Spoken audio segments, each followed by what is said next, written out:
एक मिनट में आती हूं।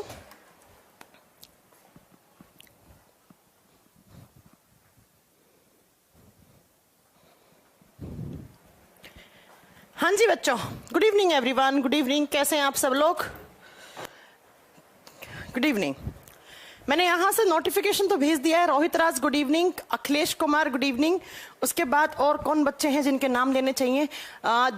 दीपेंद्र कनौजिया कुछ नाम है, प्रदीप बैरवा है, अमित है, सोनू है, डीके मिश्रा है, प्रदीप बैरवा है, मिथुन कुमार है, अक्षय कुमार है, पूजा यादव है, अजय कुमार भिंड है, सॉरी अजय कुमार बिंद है, और अक्षय राज हैं, प्रीतम कुमार, सरी, हरिओम, अक्षय राज, कुमार सत्यम, राहुल कुमार, गणपति, साजल माजी, आशु, बाबू कुमारी। ठीक है, हाँ जी।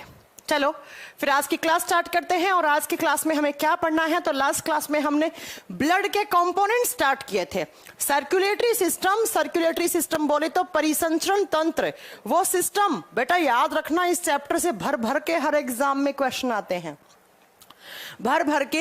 हाँ जी बेटा, थोड़ा सा इंटरनेट का प्रॉब्लम चल रहा है और इसी समय चलता है। बाकी हाँ जी, राहुल जी लाइव हैं, आप भी और मैं भी, है ना। मैम जियो नेट के लिए कोई बैच है क्या? नहीं, अभी नेट यूजीसी के लिए कोई बैच नहीं है फिलहाल। चलिए फिर स्टार्ट करते हैं। Jitendra Kumar good evening. फाइम अहमद, मैं प्रोनाउंस नहीं कर पा रही हूँ आपका नाम, लेकिन आपका कमेंट दिख रहा है। काना सुमरा गुड इवनिंग बेटा। राहुल जी गुड इवनिंग, पूजा कुमारी गुड इवनिंग, सबको गुड इवनिंग। ठीक है, और ढेर सारा प्यार। आइए फिर, जी कुमार कह रहे हैं मैम लाइब्रेरियन के लिए क्लास लीजिए। बेटा लाइब्रेरियन के लिए जो साइंस आती है वो तो यही है ना। चलो, कंपोनेंट्स ऑफ प्लाज्मा हम आज पढ़ेंगे। पहले सुनो, पहले 5 मिनट में क्विक रिवीजन करते हैं लास्ट क्लास का, ताकि आज की क्लास आपको भर भर के दिमाग में, खोपड़ी में आपकी बैठे। मैंने पढ़ाया था सर्कुलेटरी सिस्टम, चल रहा था परिसंचरण तंत्र। सर्कुलेटरी सिस्टम में मैंने कहा था हमें 3 चीजों के बारे में डिटेल में पढ़ना है। एक तो ह्यूमन ब्लड, मानव का रक्त, और दूसरा उसके बाद ब्लड जिन पतली पतली पाइप में जाता है, नसें जिन्हें हम आम भाषा में अपनी नसें बोलते हैं, है ना, इसको बोलते हैं रक्तवाहिकाएं, रक्तवाहिकाएं, ब्लड वेसल्स। और 3 नंबर पे जो आता है वो आता है ह्यूमन हार्ट। ह्यूमन हार्ट, आपको पता है कल वर्ल्ड हार्ट डे था, कल विश्व हृदय दिवस था, और हम इस हार्ट के बारे में आगे पढ़ने वाले हैं। देन हमने स्टार्ट किया था ब्लड, और ब्लड में मैंने कहा था कि ब्लड में 2 चीजें होती हैं, ध्यान से सुन लीजिएगा। खून, खून के बारे में बहुत सारी चीजें बताई थी कि ब्लड कहाँ बनता है, उसके बाद, है ना, उसके बाद मैंने बताया था बेटा कि जो ब्लड है वो कहाँ बनता है, और उसके बाद मैंने कहा था कि खून कितना होना चाहिए, खून का कलर कैसा होना चाहिए, खून का पीएच वैल्यू कितना होना चाहिए, इतना कुछ पढ़ाया था मैंने। फिर मैंने कहा कि जो रक्त होता है, रक्त किसका? रक्त, ह्यूमन ब्लड। हमें सिर्फ ह्यूमंस की बात करनी है तो मानव रक्त, हमारे खून में 2 कंपोनेंट होते हैं। एक तो होता है खून का लिक्विड पार्ट। आप देखते हैं हमारा खून क्या है? लिक्विड है। आप जब आपको कहीं चोट वोट लगती है तो जब आपकी ब्लीडिंग होती है तो खून लिक्विड स्टेट में होता है, आप जानते हैं, वो फ्लो करता है। तो ब्लड का जो लिक्विड पार्ट होता है उसका नाम क्या होता है? उसे कहा जाता है प्लाज्मा या ब्लड प्लाज्मा। आप ऐसे लिखिएगा, प्लाज्मा या ब्लड प्लाज्मा। दूसरी तरफ आते हैं, हमारे ब्लड के अंदर होते हैं सेल्स, जिन्हें हम क्या बोलते हैं? जिन्हें हम कहते हैं ब्लड सेल्स। ब्लड सेल्स, और हिंदी में बोलते हैं रक्त कोशिकाएं। ब्लड सेल्स, रक्त कोशिकाएं, या इनका एक नाम और बताया था मैंने, कैप्सूल्स, कणिकाएं। फिर मैंने कहा था कि जो ब्लड के अंदर सेल्स होती हैं उन्हें हम 3 कैटेगरी में डिवाइड करते हैं। कौन कौन सी? नंबर 1 पे RBC, red blood sales, number 2 पे डब्ल्यूबीसी, व्हाइट ब्लड सेल्स, और नंबर 3 पर पीएल, पीएल बोले तो प्लेटलेट्स, है ना। फिर हमने स्टार्ट किया प्लाज्मा। मैंने कहा था 1 नंबर पे हम प्लाज्मा पढ़ेंगे, फिर हम आरबीसी, फिर हम डब्ल्यूबीसी, फिर हम प्लेटलेट्स, ऐसे ऐसे हम पढ़ते जाएंगे। अब बात करते हैं हम प्लाज्मा की। तो प्लाज्मा क्या होता है? कल की क्लास में पढ़ाया था। प्लाज्मा हमारे खून का लिक्विड पार्ट है। देन मैंने कहा था प्लाज्मा 55% में होता है। हमारे ब्लड की जो लिक्विडिटी होती है उसका रीजन क्या है? प्लाज्मा है। देन मैंने आपको बताया था कि जो ब्लड प्लाज्मा होता है वो पीले रंग का होता है। और उसके बाद मैंने कहा था कि भाई साहब अपनी प्लाज्मा के अंदर क्या क्या होता है वो मैं कल की क्लास में पढ़ाऊंगी। इतनी क्लास हमने लास्ट क्लास तक पढ़ ली थी। कंपोजिशन ऑफ प्लाज्मा, आपसे पूछे ब्लड में तो प्लाज्मा है लेकिन प्लाज्मा में क्या है तो लिखिएगा कंपोजिशन ऑफ प्लाज्मा। प्लाज्मा के घटक क्या क्या है आपकी प्लाज्मा के अंदर, लिख दीजिए जल्दी से। प्लाज्मा के घटक, आपने देखा होगा कभी कभी आपको चोट लगती है तो क्या होता है, खून नहीं आता है, एक लाइट येलो कलर की चीज निकलती है। जैसे आप बोल देते हो कि मैम पस्सा निकलने लग गया है, हल्का सा आपका स्किन छिल जाता है ना, तब क्या होता है, आप बताओगे कि लाइट पीले कलर का, हल्के पीले रंग का एक लिक्विड सा निकलता है, दैट इज प्लाज्मा। प्लाज्मा कुछ नहीं, हमारे खून के अंदर ही प्रेजेंट होता है, बाहर से नहीं आता है, प्लाज्मा खून के अंदर ही होता है। और जब हम बात करते हैं कि प्लाज्मा के अंदर क्या होता है, तो जरा ध्यान से सुनना एक एक चीज को। पहली बात तो यह है, आपकी प्लाज्मा के अंदर सबसे ज्यादा होता है वाटर, पानी। पानी बहुत ज्यादा होता है। कितना परसेंट होता है, तो अप्रोक्स 90 से लेकर 92% तक प्लाज्मा में पानी ही पानी है। ठीक है, कुछ बुक्स में 90 लिखा हुआ होता है, कुछ बुक्स में 91 लिखा हुआ होता है, कुछ बुक्स में 92 लिखा हुआ होता है, आप इसको याद रखिएगा। दूसरा, प्लाज्मा में होता है कुछ मिनरल्स। मिनरल्स का मतलब होता है पोषक तत्व। प्लाज्मा के अंदर कुछ मिनरल्स भी होते हैं, जिसमें मेन मिनरल अगर मैं बात करूं, कैल्शियम हो गया, क्लोरीन हो गया, और क्या हो गया, मैग्नीशियम हो गए। ये कुछ मिनरल प्रेजेंट होते हैं हमारी प्लाज्मा में। या लिखा हुआ होगा आयंस, तो इनके ऊपर चार्ज है तो सही, आयंस है तो सही, तो कभी कभी यहां पर लिखा हुआ हो सकता है मिनरल्स या आयंस। और इन्हीं आयंस के साथ में ही होता है बच्चों क्या, आपका ग्लूकोज, इन्हीं में ही ग्लूकोज भी होता है। तो प्लाज्मा के अंदर minerals, mainly calcium, chlorine, magnesium, इनके आयंस या ग्लूकोज प्रेजेंट होते हैं। और ये सारी चीजें कितने परसेंट में होती हैं, सिर्फ और सिर्फ 1% में। 92% क्या हो गया, प्लाज्मा में पानी, और 1% में कैल्शियम, क्लोरीन, मैग्नीशियम, ग्लूकोज। उसके बाद जो बचा आपका, कितना बचा आपका, 6 से 8% मान लो, क्या बचा आपका, 6 से 8% में होते हैं प्रोटीन्स। और इसको स्टार करो, ये ज्यादा जरूरी है। प्लाज्मा में होते हैं कुछ प्रोटीन, कितने परसेंट में, तो पहले लिख दो 6 से 8%, इतना ही तो बचा होगा। 6 से 8% में क्या होता है, प्लाज्मा के अंदर प्रोटीन्स होते हैं। अब कुछ कुछ बुक्स में लिखा हुआ होता है 9% में प्रोटीन है, तो अगर आपने इसको 90 माना, इसको 1 माना, तो भाई साहब कितना बच गया, 9 बच गया। अगर आपने इसको 92 माना तो एक 93 हो गया, तो कभी 7, 8, ये मान लो 6 से 8 या 6 से, कभी कभी बुक्स में लिखा होता है 7 से 9%, तो ये लो, है ना, वो थोड़ा बहुत वेरी कर जाता है, उसमें कोई फर्क नहीं पड़ता इतना।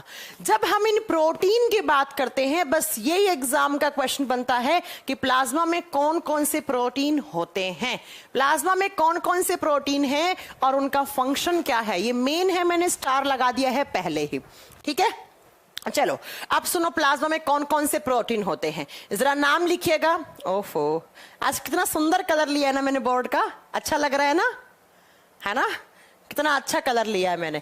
नंबर 1 पे है थ्रोम्बीन प्रोटीन। बच्चों सेम नाम हिंदी में, और ये प्रोटीन आपका पीछा नहीं छोड़ने वाले हैं। ब्लड वाले चैप्टर में कम से कम 4 बार आएंगे आपकी आंखों के सामने, इसलिए अभी से याद कर लो। नेक्स्ट कौन सा है, दूसरा होता है प्रोथ्रोम्बिन। पहला हो गया थ्रोम्बिन, दूसरा हो गया प्रोथ्रोम्बिन। सिर्फ प्रो लगा दो बच्चों आगे, बाकी का तो नाम सेम है, प्रोथ्रोम्बिन। 3 नंबर पे आता है, उसका नाम लिखो फाइब्रीन प्रोटीन। बहुत अच्छे से नोट्स बनाना इनके, सुंदर सुंदर, है ना। और 4th नंबर पे आता है, उसे बोलते हैं फिब्रिनोजन। इंग्लिश में प्रोनाउंस करते हैं फिब्रिनोजन, हिंदी में फाइब्रिनोजन लिखा हुआ होता है। और 5 नंबर पे जो आता है उसे कहा जाता है एल्ब्यूमिन प्रोटीन। एल्ब्यूमिन, ये अंडे में भी होता है एल्ब्यूमिन, पता है आपको, एल्ब्यूमिन अंडे में भी होता है और हमारी प्लाज्मा में भी होता है। अब आप सोच रहे होंगे मैम इसका मतलब जो अंडा खाता है उसी में एल्ब्यूमिन होता है। अरे नहीं नहीं भाई साहब, आपका लीवर भी एल्ब्यूमिन बनाता है और बना के वो खून के प्लाज्मा में डाल देता है। नेक्स्ट कौन सा है, नेक्स्ट होता है ग्लोब्यूलिन प्रोटीन। ये प्रोटीन आपको याद करने हैं सारे, और ये सारे कहाँ हैं, खून, और खून के किस हिस्से में है, प्लाज्मा में है। याद कर लोगे सारे, किसी को कोई प्रॉब्लम नहीं होगी, मुझे ऐसा लगता है, किसी को कोई प्रॉब्लम नहीं होगी, मुझे ऐसा लगता है। एक बार फिर से नाम बोलती हूं ताकि आपको याद हो जाए। देखिए, आपने कल पूछा था कि मैम प्लाज्मा में क्या होता है, शायद खान कह रहे मैम पार्टी तो बनती है, किस चीज की पार्टी मांग रहे हैं आप मेरे से? हाँ सुनिएगा, प्लाज्मा में आपने पूछा मैम प्लाज्मा में क्या क्या होता है, कल पूछ रहे थे ना आप, तो मैंने कहा था कल बताऊंगी। तो प्लाज्मा में पानी, प्लाज्मा में मिनरल्स, प्लाज्मा में इनके आयंस होते हैं, कैल्शियम, क्लोरीन, मैग्नीशियम। नेक्स्ट आप बताओगे ग्लूकोज और ये इतने सारे प्रोटीन और इनके साथ एक कलर वाला पिगमेंट, और कल की क्लास में बताया था कौन से कलर का पिगमेंट, बिलीरूबिन। कौन सा? बिलीरूबिन। और ये बिलीरूबिन कैसा कलर देगा? जिस कलर से मैं बोर्ड पे लिख रही हूं। और कौन सा कलर है, क्या बताओगे? कौन सा कलर है? येलो, लाइट येलो कलर का। इसलिए प्लाज्मा लाइट येलो कलर का दिख गया आपको। अब बताओ प्लाज्मा में सबसे ज्यादा क्या है? तो प्लाज्मा में सबसे ज्यादा क्या है बच्चों, प्यारे बच्चों, क्या बताओगे? प्रोटीन सबसे ज्यादा है। खत्म बात। अब बात ये आती है मैम इन प्रोटीन का काम क्या होता है। अब पहले स्टार्टिंग से स्टार्ट करते हैं कि भाई साहब पानी क्या करता है। आप जानते हैं हमारे शरीर में पानी के बहुत सारे काम होते हैं। जैसे कुछ काम मैं आपको ऑरली बताती हूँ। पानी ट्रांसपोर्टेशन में सहायक होता है, बहुत सारी चीजों के संवहन में सहायक है। पानी खून के फॉर्मेशन में, देखो ना यहां पर है तो है ना, पानी क्या करता है आप बताओगे? खून को बनाने में सहायक है, क्योंकि खून के अंदर प्लाज्मा है और प्लाज्मा में सबसे ज्यादा पानी है। उसके बाद पानी डाइजेशन की प्रोसेस में सहायक होता है। पानी एक्सक्रीशन, उत्सर्जन की प्रक्रिया में सहायक है। पानी आपके बालों की ग्रोथ के लिए सहायक है। पानी हमारी सेल्स को, टिश्यूज की ग्रोथ के लिए सहायक है। पानी हमें डिहाइड्रेशन से बचाता है। पानी के बहुत सारे काम हैं। तो पानी तो हो गया।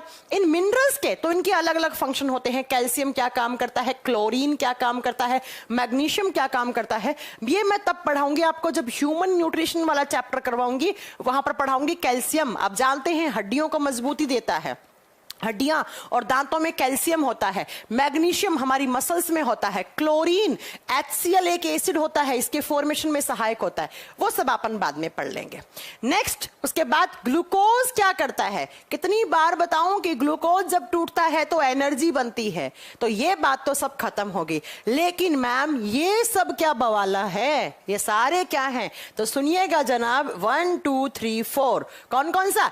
Thrombin, prothrombin, fibrin, fibrinogen. ये चारों के चारों प्रोटीन किस प्रोसेस में काम आते हैं? They are helpful in blood clotting process. ये रुधिर के थक्का जमाने में सहायक हैं।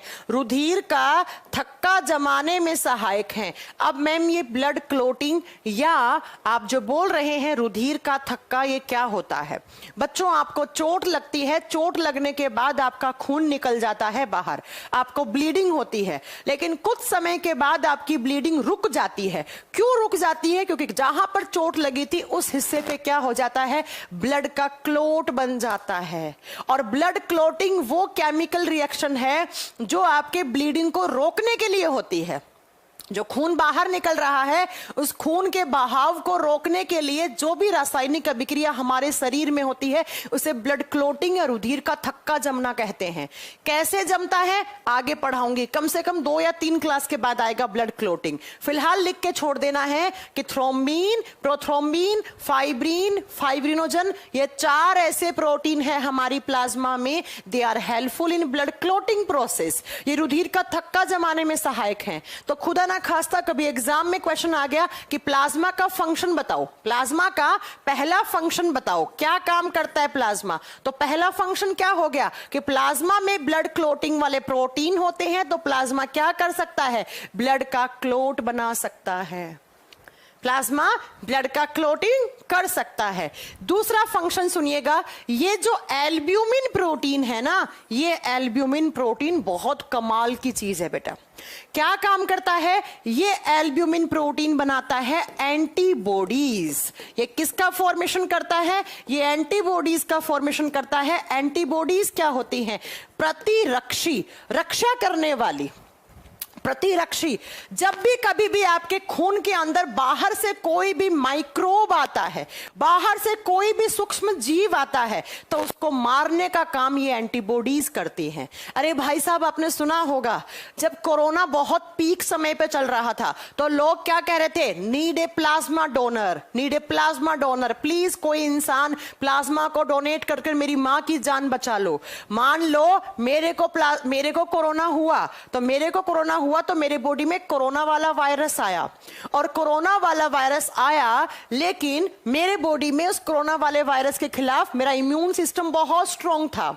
मेरा इम्यून सिस्टम इतना स्ट्रांग था कि उसने कोरोना वायरस के खिलाफ क्या बना दी, एंटीबॉडीज बना दी। तो ये एंटीबॉडीज कोरोना वायरस के ऊपर अटैक करेगी और उसे मार देगी। उसे क्या कर देगी, मार देगी। तो अब मैं कोरोना से ठीक हो गई। तो अब क्या हुआ, मुझे लगा कि यार मेरे अंदर, मेरे प्लाज्मा के अंदर एंटीबॉडी बनी हुई है। किसके खिलाफ बनी हुई है, कोरोना वाले वायरस के खिलाफ। तो क्यों ना मैं अपना प्लाज्मा डोनेट कर दूं, और मैं सामने वाले के जिस इंसान को जरूरत है इन एंटीबॉडीज की, उनको दे दूं और उनकी भी जान बच जाए। इसीलिए तो इंडिया का पहला plasma donor bank, plasma donate करने का बैंक कहां बना था, प्लाज्मा बैंक दिल्ली में बनाया गया था उस समय, है ना। तो क्यों, क्योंकि हमारी प्लाज्मा में होती हैं एंटीबॉडीज, और ये एंटीबॉडीज क्या करती हैं, ये इन्फेक्शन को मारने का काम करती हैं, संक्रमण को मारने का काम करती हैं। संक्रमण क्या होता है, जो बाहर से आया हमें बीमारी करने, जैसे कोई कोरोना वायरस, जैसे कोई बैक्टीरिया, कुछ भी हो सकता है। इसीलिए तो चारों लोग क्या पूछ रहे थे कि भाई किसी का प्लाज्मा मिल जाए, किसी का प्लाज्मा मिल जाए तो हमारी जान बच जाए। तो उसके प्लाज्मा में क्या है, आप बताओगे, उसके प्लाज्मा में एंटीबॉडीज थी।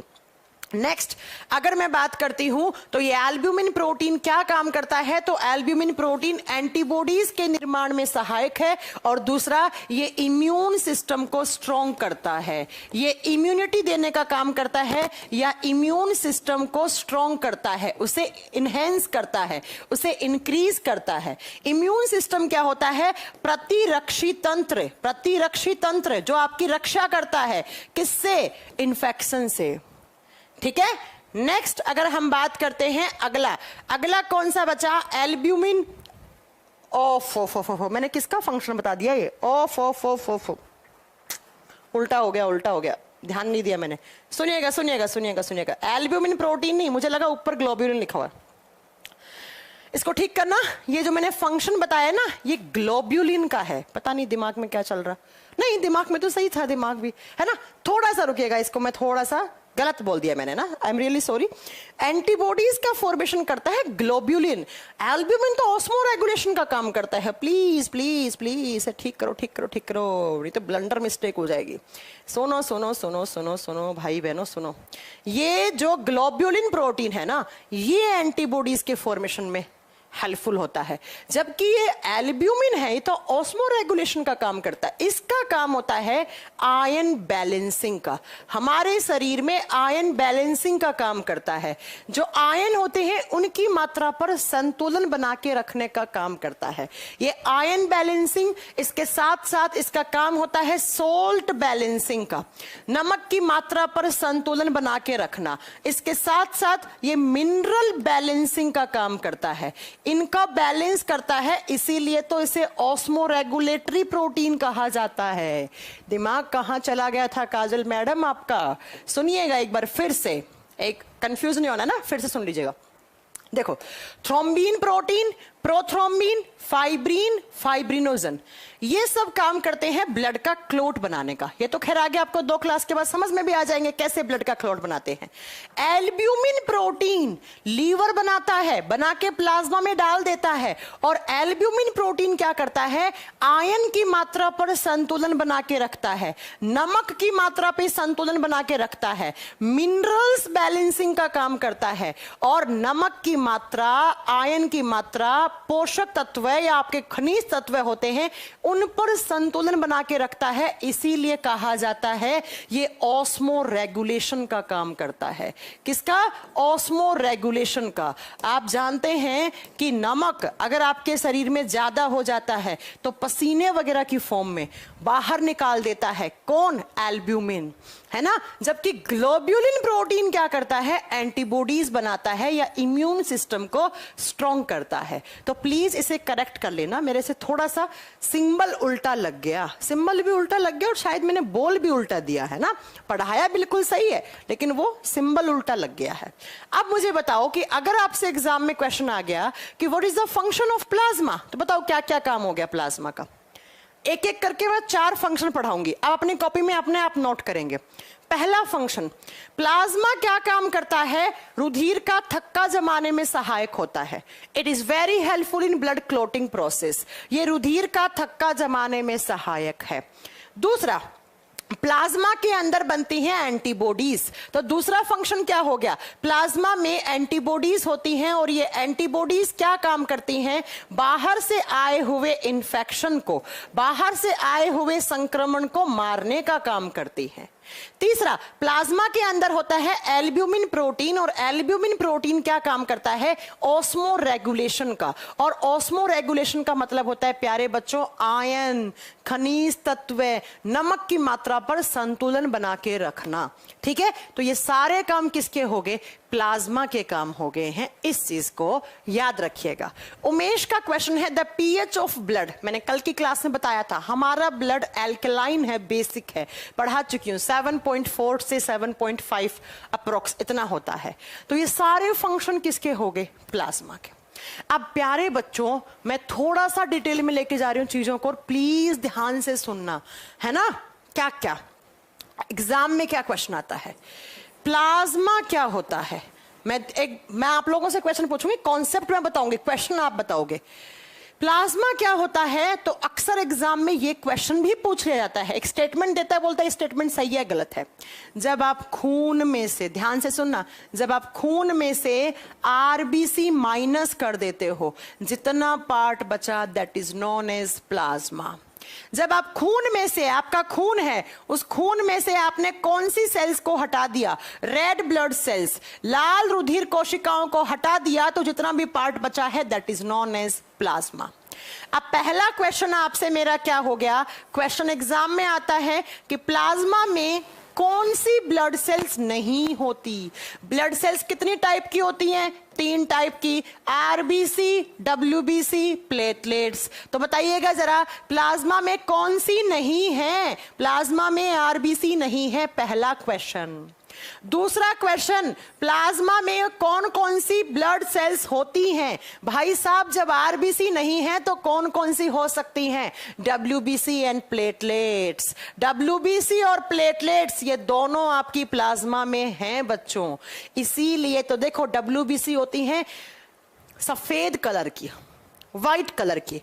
प्लेटलेट्स का कोई ऐसा कलर नहीं होता है और आरबीसी लाल रंग की होती हैं। मैंने कहा प्लाज्मा किस कलर का होता है? पीले रंग का। इसीलिए तो प्लाज्मा पीले रंग का है। अगर प्लाज्मा में आरबीसी होती ना तो प्लाज्मा किस कलर का होता? लाल रंग का, क्योंकि ये तो लाल रंग देती हैं। तो हमारी प्लाज्मा के अंदर डब्ल्यूबीसी और प्लेटलेट्स होती हैं, लेकिन हमारी प्लाज्मा में आरबीसी नहीं होती हैं। तो ये दोनों पॉइंट अच्छे से नोट कर लेना, फिर मैं नहीं बताऊंगी, है ना। नेक्स्ट क्वेश्चन क्या है? अगला क्वेश्चन सुनिएगा। नेक्स्ट क्वेश्चन मैं एक चीज और बता रही हूं, जब आपने खून में से आरबीसी हटाया तो प्लाज्मा हो गया, लेकिन जब आप प्लाज्मा में से क्या हटा दो? प्लाज्मा में से एक प्रोटीन हटा दो, और कौन सा प्रोटीन? Fibrinogen protein. जितना पार्ट बचा that is known as serum. उसे क्या कहा जाता है? उसे सीरम कहा जाता है। एक बार फिर से सुनो, जब प्लाज्मा में से फाइब्रिनोजन प्रोटीन, ये प्रोटीन है एक, इस प्रोटीन को माइनस कर दो, जितना पार्ट बचा प्लाज्मा के अंदर उसे सीरम बोलते हैं। और एक बात बताऊं आपको, ये जो फाइब्रिनोजन प्रोटीन है ना, it is the main protein for blood clotting. It is the main protein. किसके लिए? ब्लड की क्लोटिंग करवानी है तो आपको ये देना ही देना पड़ेगा। इसके बिना ब्लड की क्लोटिंग नहीं होती। इसके बिना आपको चोट लगेगी तो खून निकलता ही जाएगा, निकलता ही जाएगा, रुकेगा ही नहीं कभी। तो एग्जाम में क्वेश्चन आता है कि which is the main protein for blood clotting process? निम्नलिखित में से कौन सा एक प्रोटीन है जो ब्लड का क्लोट करवाने के लिए सहायक होता है? तो आंसर क्या करके आओगे? फाइब्रिनोजन। और एग्जाम में आता है व्हाट इज सीरम? सीरम क्या है? तो क्या बताओगे?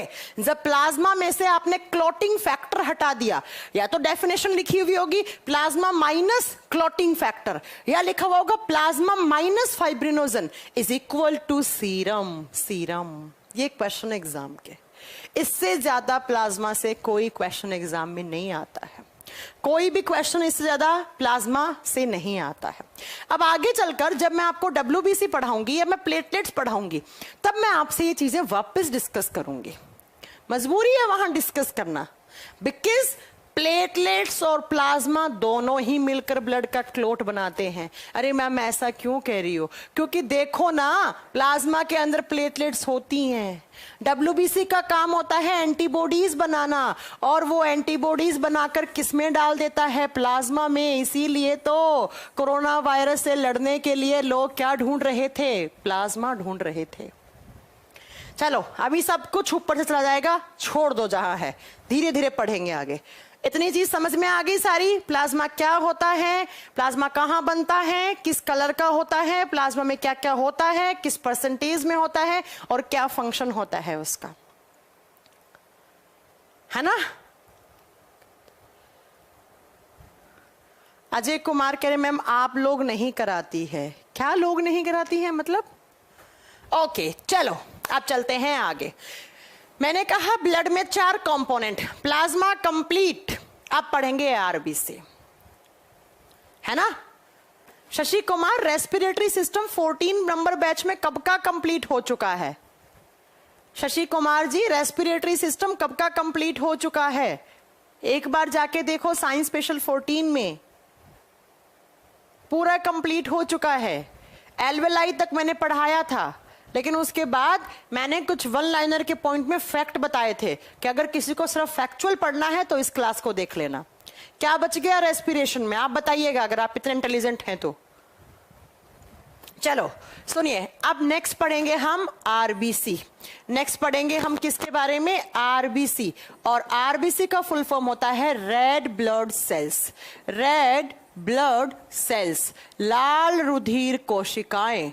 लाल रुधिर कोशिकाएं या लाल रक्त कोशिकाएं, कैसे ही बोलो, है ना?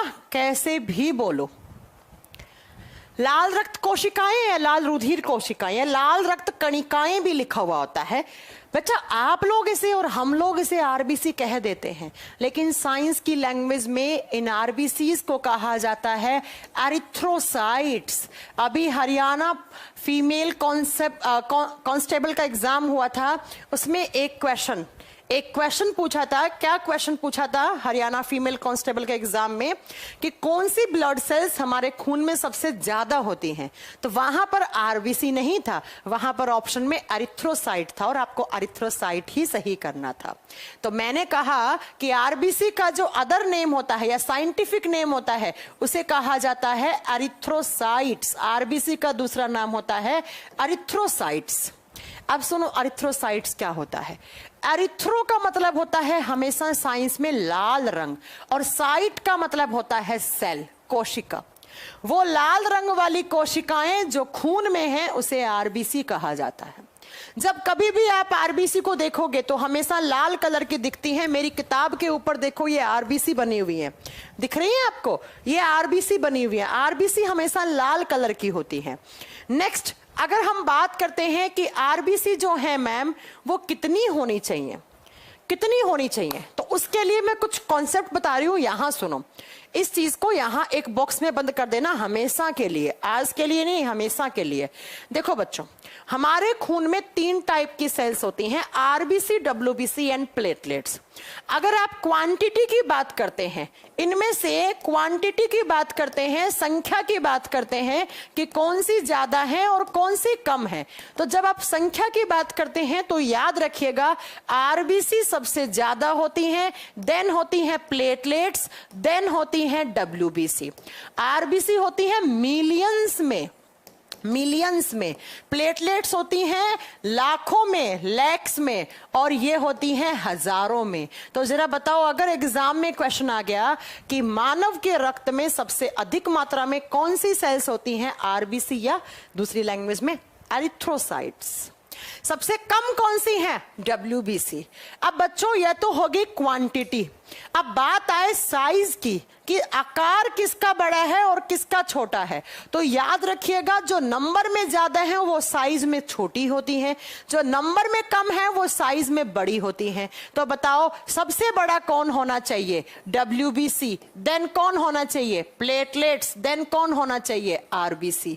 ये लो बच्चों, ये हमारे खून में सबसे बड़ी होती हैं, ये हमारे खून में सबसे छोटी होती हैं। तो मुझे लगता है मैंने आपको 4 क्वेश्चन करवा दिए। अब यहां आओ, आरबीसी की जब क्वांटिटी की बात करते हो तो लड़कों में आरबीसी थोड़ी सी ज्यादा होती हैं और लड़कियों में आरबीसी थोड़ी सी कम होती हैं। ऐसा क्यों होता है? तो इसके पीछे का रीजन सुनो। लड़कियों को हर महीने मेंस्ट्रुअल फ्लो होता है और उसी मेंस्ट्रुअल फ्लो में कुछ आरबीसी, जब उनका खून का फ्लो होता है हर महीने, तो उसके अंदर हल्की फुल्की आरबीसी बाहर चली जाती हैं।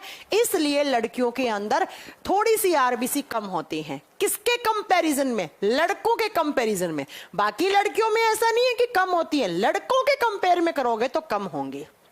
सुनिएगा कितनी होती हैं आरबीसी, तो जरा लिख दीजिएगा। लड़कों में होनी चाहिए आपकी 5 से 5.5 मिलियन, या 4.5 से 5.5 भी आ रहा है तो वो कम नहीं है। आप तो लिख दो लड़कों के अंदर होनी चाहिए 4.5 से ही लिख लो, 4.5 से 5.5 मिलियन पर 100 ml HB। अब बताओ जरा HB का मतलब क्या है? बताया था ना। अच्छा, एक बच्चा कह रहा है मैम WBC का जनरेशन कहाँ होता है? थोड़ा रुक जाओ यार, क्या मैं WBC पढ़ा रही हूँ या मैं RBC पढ़ा रही हूँ? आप लोगों में पेशेंस नहीं और आप लोग ढीठ हो चुके हैं, कितना ही बोल दो। जब WBC पढ़ाऊंगी तो अब RBC के डाउट पूछोगे आप, मुझे पता है। HB का मतलब क्या होता है? हीमोग्लोबिन। तो मैंने क्या कहा? लड़कों के 100 ml हीमोग्लोबिन में 4.5 से 5.5 मिलियन आरबीसी आनी चाहिए। नेक्स्ट, अगर लड़कियां हैं, फीमेल हैं, लड़कियों में क्या होता है? थोड़ी सी आरबीसी इसके कंपैरिजन में कम होती हैं बच्चों। कितनी? तो 4 से 4.5 मिलियन पर 100 ml HB। अब ये लड़की के लिए कम नहीं है, बस लड़कों के साथ कंपेयर करोगे तो हल्की से कम हो जाती हैं। उसका रीजन, बिकॉज हर एक लड़की को प्यूबर्टी एज के बाद मेंस्ट्रुअल फ्लो होता है हर महीने, जिसमें कुछ आरबीसी होती हैं वो डिस्ट्रॉय हो जाती हैं, इसलिए लड़कियों में आरबीसी की संख्या हल्की सी कम आ जाती है। नेक्स्ट, ये बात होगी आरबीसी की। अगला पॉइंट क्या लिखोगे आरबीसी के बारे में? RBC is the smallest blood cell. RBC is the smallest blood cell. किसी को कोई दिक्कत है? RBC is the smallest blood cell. RBC खून की सबसे छोटी कोशिका है। हाँ जी मैम, बिल्कुल सही कर रही हो आप। आरबीसी रक्त की या खून की सबसे छोटी कोशिका मानी जाती है। क्यों? क्योंकि भाई साहब नंबर में ज्यादा है, नंबर में ज्यादा है तो अपना साइज छोटा रखना पड़ेगा इन्हें। सबसे छोटी कोशिकाएं हैं, सबसे छोटी कोशिकाएं हैं, ये लीजिए कोशिकाएं हैं। नेक्स्ट पॉइंट क्या है? नेक्स्ट पॉइंट लिखा हुआ होता है एनसीईआरटी में, लिखा हुआ है अगला पॉइंट कि आरबीसी को बोला जाता है ब्लड की मेन सेल्स। अगर आपसे पूछ ले मेन सेल्स ऑफ ब्लड, खून की मुख्य कोशिकाएं, मुख्य का मतलब जो ज्यादा है। खून किस कलर का? लाल रंग का। आरबीसी किस कलर की? लाल रंग की। तो बताओ जरा ब्लड की मेन सेल्स की उपाधि किसे दोगे? रक्त की मुख्य कोशिकाएं आरबीसी होती हैं, बिकॉज़ खून भी लाल और आरबीसी भी लाल और आरबीसी बहुत ज्यादा होती हैं। अब इसीलिए मैंने कहा कि या तो बोलो खून का लाल रंग किसकी वजह से है? हीमोग्लोबिन, या खून के अंदर जो आरबीसी हैं ये किस कलर की दिखती हैं? लाल रंग की। तो क्यों दिखती हैं? क्योंकि इसके अंदर क्या होता है? एक पिगमेंट लाल कलर वाला, और दैट इज हीमोग्लोबिन। अब हीमोग्लोबिन के बारे में तो कल की क्लास में एक्सप्लेन कर दिया था, बार बार नहीं करूंगी कि हीमोग्लोबिन में क्या होता है। तो आरबीसी का लाल रंग या खून का लाल रंग किसकी उपस्थिति के कारण? एक प्रोटीन, कौन सा? हीमोग्लोबिन प्रोटीन के कारण होता है। नेक्स्ट, अगला क्वेश्चन, मैम आरबीसी, एक बच्चा बोल भी रहा है कि आरबीसी के अंदर न्यूक्लियस नहीं होता। चलिए इस बात को समझते हैं अच्छे से कि क्या होता है न्यूक्लियस और किस तरीके से भाई साहब एसी चल रहा है कि नहीं चल रहा है? कितनी गर्मी हो रखी है आज तो, सांसें हाँप रही हैं। 1 मिनट रुको, थोड़ा पानी पी लिया जाए। बहुत क्लास होती हैं यार दिन में, बड़ी मेहनत हो रही है।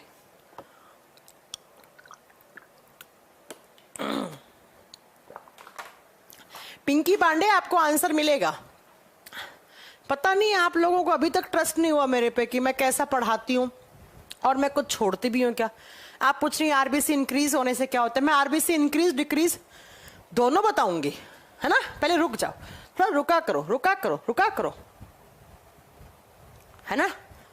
चलो, मैंने क्या कहा कि आरबीसी है, आरबीसी के अंदर सेंटेंस क्या लिखा हुआ है एनसीईआरटी में, न्यूक्लियस इज एब्सेंट। ये सुनो, nucleus is absent in mammals RBC, in mammals RBC. ये सेंटेंस लिखा हुआ है।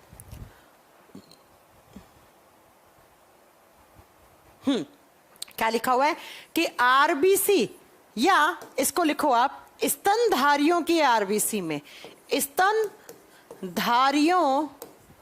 की आरबीसी में केंद्रक नहीं पाया जाता।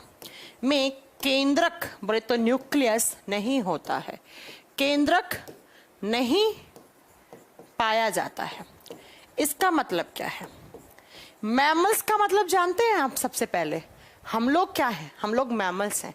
गाय, भैंस, घोड़ा, ऊंट, बकरी, भेड़, हम लोग चमगादड़, हम लोग क्या हैं? मैमल्स हैं। और साइंस कहती है कि जो मैमल्स होते हैं उनकी आरबीसी में न्यूक्लियस नहीं होता।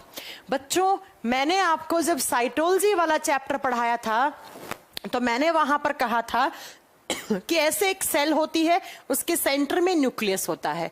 तो भाई साहब, आरबीसी भी तो एक सेल है, लेकिन जितने भी मैमल्स होते हैं उनकी आरबीसी में न्यूक्लियस नहीं होता। ऐसे होती है उनकी आरबीसी, गोल नहीं होती। गोल नहीं बताएंगे उसको, कुछ ऐसी सी अंडे आकार की होती है, पेड़े आकार की, ऐसा सा कुछ लिखा जाता है उसे। तो आरबीसी एकदम खाली पड़ी है, इसके अंदर न्यूक्लियस नहीं होता। किसकी आरबीसी? मैमल्स की, स्तनधारियों की।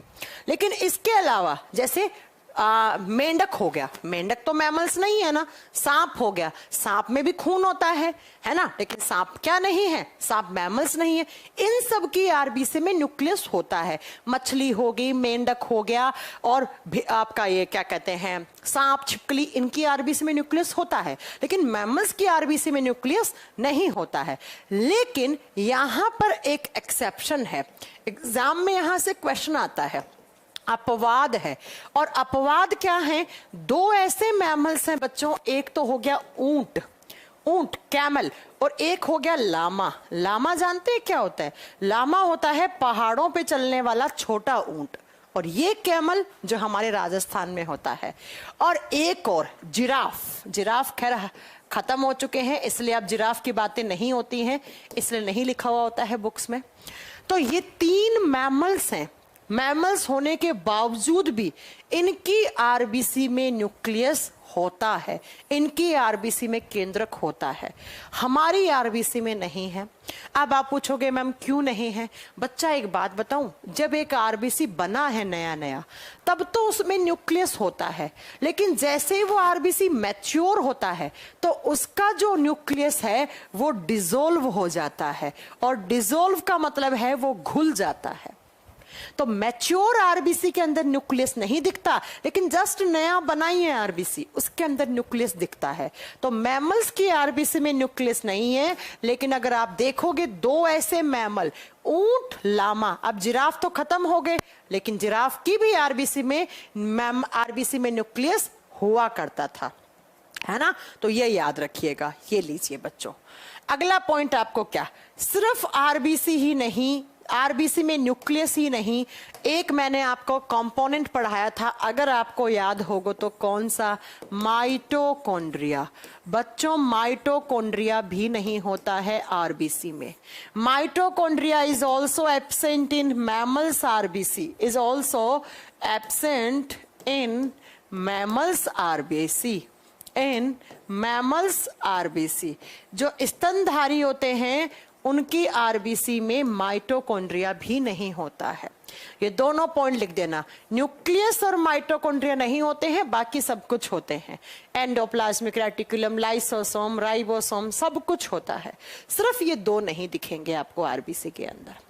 अब नेक्स्ट बात ये आती है कि आरबीसी का फॉर्मेशन कहाँ होता है।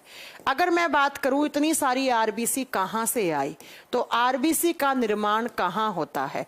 जब आप आरबीसी के फॉर्मेशन की बात करते हैं तो प्यारे बच्चों, आरबीसी वहीं बनता है जहां खून बनता है, और खून कहाँ बनता है, तो बोन मैरो में बनता है। खून कहाँ बनता है, बोन मैरो में।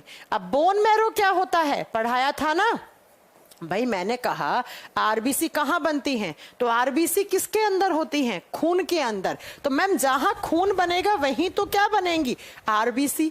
और खून कहाँ बनता है, बोन मैरो में। अब बोन मैरो क्या होता है, तो एक लंबी सी हड्डी होती है और इसके बीच में एक खोखला पार्ट पड़ा है, इसे बोलते हैं बोन मैरो या अस्थि मज्जा। और बोन मैरो के दो हिस्से होते हैं बच्चों। एक हिस्सा होता है जहां से क्या बनती हैं, आरबीसी। तो जिस हिस्से से आरबीसी बनती है उसे कहा जाता है रेड बोन मैरो, लाल अस्थि मज्जा। और एक हिस्सा होता है जहां से बनती हैं क्या क्या, जहां से बनता है डब्ल्यूबीसी, जहां से बनता है प्लेटलेट्स, और जहां से बनता है प्लाज्मा। ये सारी चीजें जहां से बनती हैं उसे कहा जाता है white bone marrow. White bone marrow का मतलब है सफेद अस्थि मज्जा। तो एग्जाम में अगर क्वेश्चन आ गया कि बताइएगा जरा खून कहां बनता है, आरबीसी कहां बनती है, तो आप बता दोगे कि आरबीसी या खून कहां बनता है, बोन मैरो में। लेकिन किस कलर की बोन मैरो में, आरबीसी बनता है रेड बोन मैरो में, लाल अस्थि मज्जा में, और बाकी का ये डब्ल्यूबीसी, ये प्लेटलेट्स, ये प्लाज्मा, और आपके ये तीनों कहां से बनते हैं, सफेद अस्थि मज्जा से, व्हाइट बोन मैरो से। तो आरबीसी बना और बन के आरबीसी खून के साथ क्या हो गया, बाहर आ गया। अब भैया RBC red blood cell, cell का मतलब क्या होता है, कोशिका। और मैं जब सेल की बात करती हूं तो पर्टिकुलर हमारे बॉडी में एक दिन में हजारों सेल्स बनती हैं और हजारों ही मरती हैं। हजारों सेल्स बनती हैं, हजारों सेल्स मरती हैं। ऐसे ही आरबीसी भी मर जाती है। और कितने दिनों के बाद, तो आरबीसी का लाइफ स्पैन कितना होता है, आरबीसी का जीवन काल कितना है, कितने दिन तक जिंदा रहती है आरबीसी, तो आरबीसी का जीवन काल होता है 120 डेज, 120 दिनों तक जिंदा रहती है बेचारी। कितनी छोटी सी उम्र है बेचारी की। उसके बाद क्या होती है, उसके बाद हो जाती है इनकी डेथ। इनकी क्या हो जाती है, मृत्यु हो जाती है, इनकी डेथ हो जाती है। बनी कहां, बोन मैरो में। कितना दिन सरवाइव करी, 120 दिन। जो भी इनका काम होता है अपना काम करती हैं। क्या काम करती हैं अभी थोड़ी देर के बाद आएगा। उसके बाद ठीक 120 दिनों के बाद इनकी डेथ हो जाती है, इनकी मृत्यु हो जाती है। अब मरने के लिए ये कहां जाती हैं, दो ऑर्गन के पास जाती हैं। एक तो लीवर, जिसे आप यकृत या जिगर बोलते हैं बच्चों, और दूसरा कौन सा, दूसरा होता है स्प्लीन, जिसे आप प्लीहा या तिल्ली कहा जाता है, प्लीहा या तिल्ली। ये दो ऑर्गन हैं, ये दो अंग हैं। इन दोनों में जाती हैं आरबीसी मरने के लिए। अब मेरी बात को जरा ध्यान से सुनिएगा, लीवर में जाती हैं लेकिन बहुत कम, और स्प्लीन में जाती हैं बहुत ज्यादा आरबीसी मरने के लिए। इसीलिए अक्सर बुक्स वाले सिर्फ ये लिख देते हैं कि आरबीसी की मृत्यु प्लीहा में होती है, स्प्लीन में होता है आरबीसी का डेथ। लेकिन स्प्लीन में नहीं, लीवर में भी होता है लेकिन बहुत कम होता है। ज्यादा कहां होता है, स्प्लीन। इसीलिए स्प्लीन को कहा जाता है ग्रेवयार्ड ऑफ आरबीसी। ग्रेवयार्ड का मतलब होता है कब्रिस्तान, जहां पर मरे हुए लोगों को दफनाने के लिए लेकर जाते हैं। वैसे ही हमारे बॉडी में जब आरबीसी मर जाती हैं तो उनका कब्रिस्तान किसे कहा जाता है, प्लीहा को, स्प्लीन को, तिल्ली को। इसे कब्रग्राह या कब्रिस्तान कहा जाता है।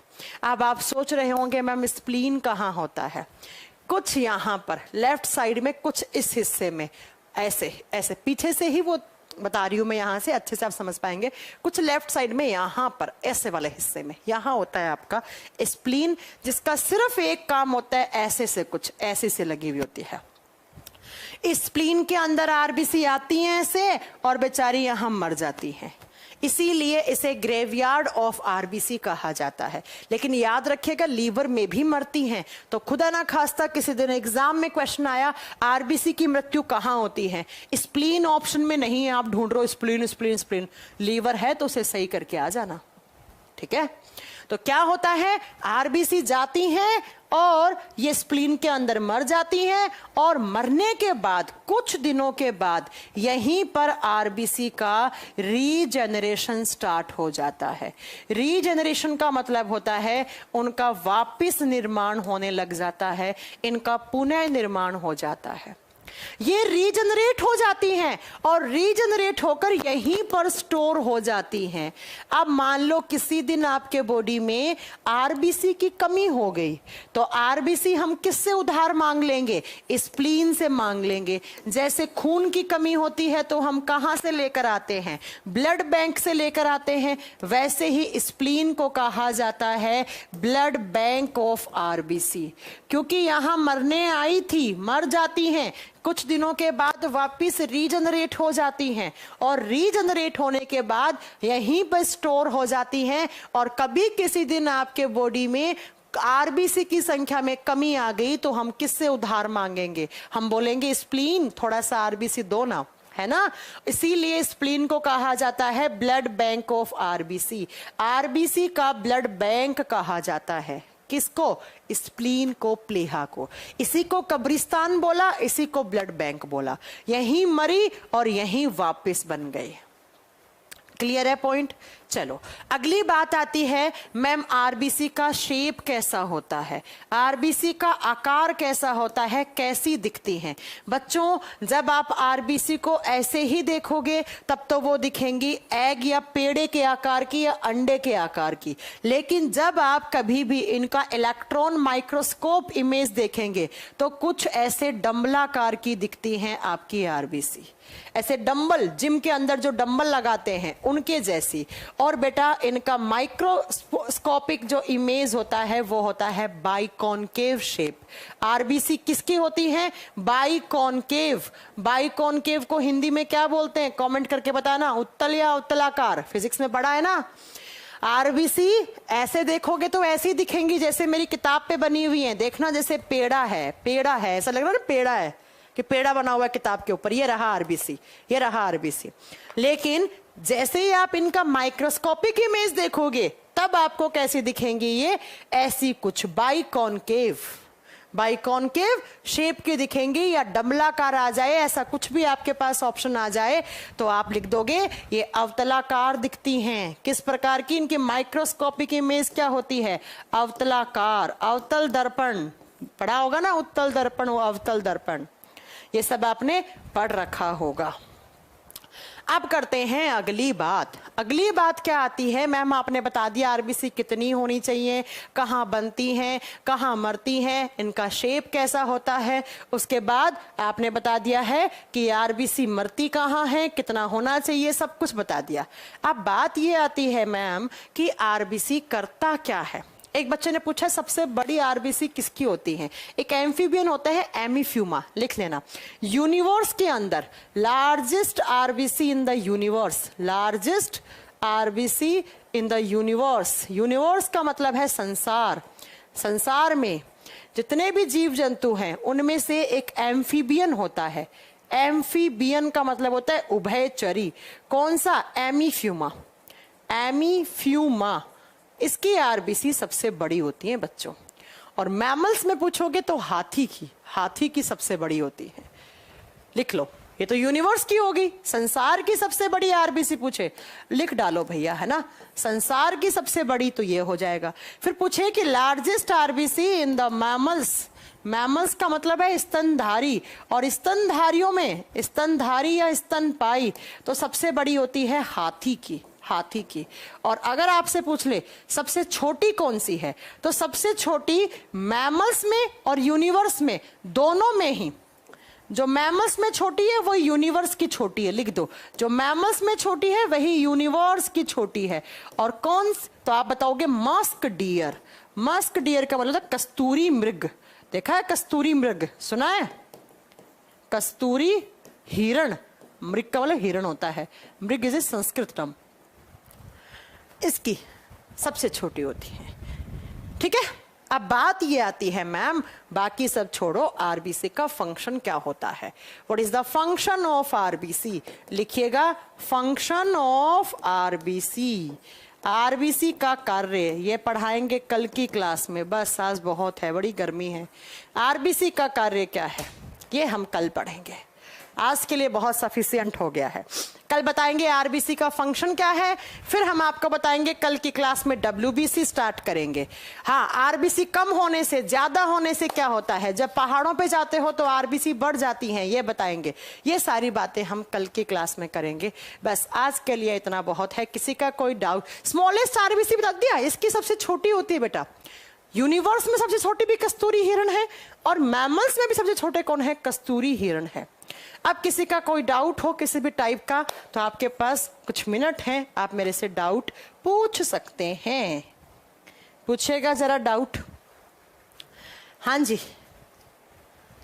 नहीं बेटा मेरी क्लास अभी है।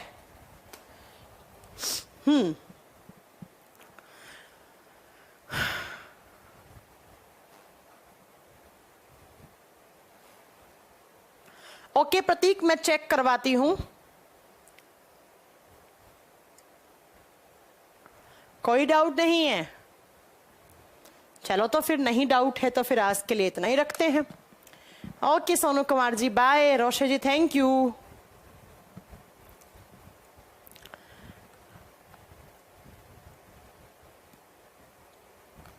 बेटा स्नेक के काटने से सर्कुलेटरी सिस्टम डिस्ट्रॉय हो जाता है, जिसकी वजह से ऑक्सीजन का ट्रांसपोर्टेशन बंद हो जाता है। इसीलिए जब सांप काटता है तो इंसान नीला पड़ जाता है। किसने पूछा है ये? कल भी पूछ रहा था ये बच्चा डाउट।